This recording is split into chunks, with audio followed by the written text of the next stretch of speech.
Hi everybody, welcome to another episode of Date-demic. Today's topic is about love language. And for some of you, you're going to scratch your head and go, love language, what's that? I mean, you're in love or you're not in love. What, love language, what? I had no idea there was such a thing until my son brought a girl over that he was dating. And, you know, we were upstairs shooting the shit, and she says to me, so what's your love language? And I'm thinking, love language? I didn't say that to her because she said, do you have a love language? And I said, yeah, sure. Thinking in the back of my mind, I have no idea what you're talking about. None, no clue. I don't like to not know something, so that night I immediately went to work and did my research. I found that there are, in fact, 5 love languages. There is acts of service, words of affirmation, physical touch, receiving gifts, and quality time. So, and I also found out why it's important to know your partner, your own, as well as your partner's love language.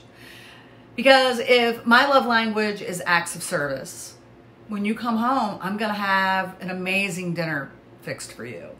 And in my mind, I'm doing something that you're going to love. But in reality, I'm doing something that I love because my love language is acts of affirmation. And we all know that we like to project ourselves onto other people. So that which you do for others is usually your love language. So let's say your partner comes home, you have dinner cooked for them because your love language is acts of service, but your partner's love language is the words of affirmation. So your partner comes in the door and you're excited because you have this special meal cooked for them. And although they appreciate the meal, they're not as excited as you probably would be if you were the one having the meal cooked for you, because your partner's love language is actually words of affirmation. So they don't want you to show them that you love them.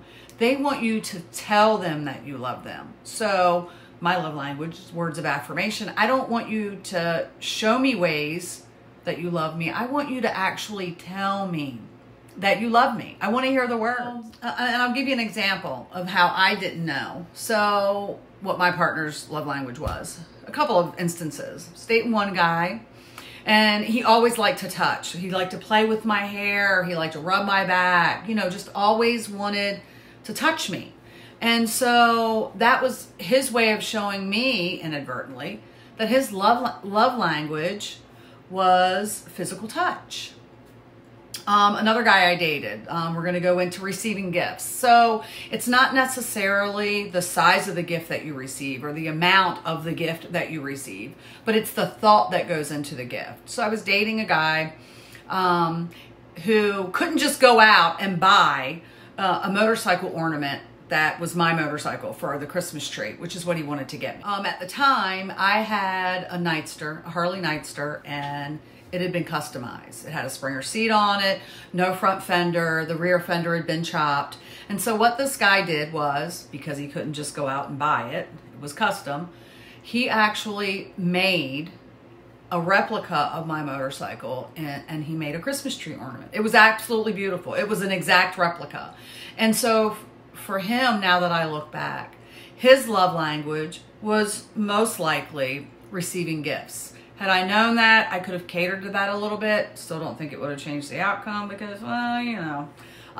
But I could have catered to that a little bit more. So it's important. I mean, it really is important to know your partner's love language. Some people want quality time. I mean, you can tell me that you love me, but if we're having a conversation and you're not making eye contact, then I'm going to think that I'm not getting your full attention. People whose love language is quality time, they want date nights. But they don't just want a date night. They want a date night where you take them out and you're actually making eye contact with them. You're actually giving them 200% of your attention. They know that it's good, solid, quality time. it's so important. You know, we're all in relationships navigating, we're all ever changing. So although some people will think, well, a love language doesn't seem to be that big of a deal, I think every little thing that you can do to help make your relationship healthier, try it. I mean, it can't hurt. Try whatever you need to try. Try and figure out what your partner's love language is. You know, every little bit counts. Every little bit counts. And you know, learning your partner's love language doesn't seem to be that big of a deal. By observing your partner and learning their preferences or what he or she prefers, you can. It's little things. You can have dinner ready for your partner if your partner's love language is acts of service. You know, you can tell your partner that you miss them, or you know, they're beautiful or handsome if you learn that their love language is words of affirmation. You know, give that little touch, the hand on the small of the back, if you know your partner's love language is physical touch.